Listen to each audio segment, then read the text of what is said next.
بسم اللہ الرحمن الرحیم۔ السلام علیکم ورحمۃ اللہ وبرکاتہ۔ ناظرین گرامی، زلزلے، طوفان اور اندھیاں کیوں آتی ہے؟ حضرت ابو ہریرہ رضی اللہ عنہ فرماتے ہیں کہ رسول اکرم صلی اللہ علیہ وسلم نے فرمایا، نمبر 1، جب مالی غنیمت کو ذاتی دولت قرار دیا جانے لگے۔ نمبر 2، جب زکوٰۃ کو تاوان بوجھ کر سمجھا جانے لگے۔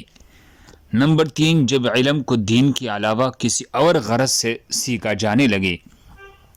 نمبر 4، جب مرد بیوی کی اطاعت اور ماں کی نافرمانی کرنے لگے۔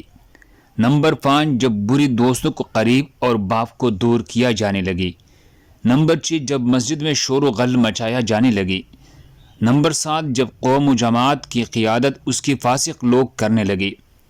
نمبر 8، جو قوم کے کمینے لوگ اس کی لیڈر و سربراہ بننے لگے۔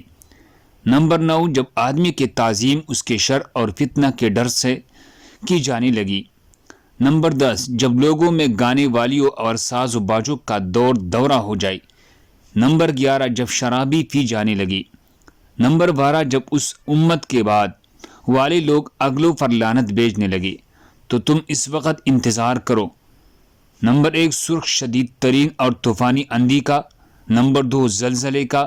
نمبر 3، زمین کے دھنس جانے کا۔ نمبر 4، شکلوں کے مسخ اور بگڑ جانے کا۔ نمبر 5، پتھروں کے برسنے کا۔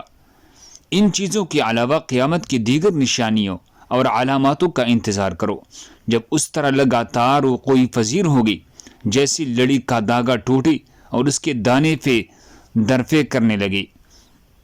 اللہ ہم سب کو اس پر عمل کرنے کی توفیق عطا فرمائے۔ دوسرے مسلمانوں کے فائدے کے لیے آگے ضرور شیئر کرے۔ جزاک اللہ خیر۔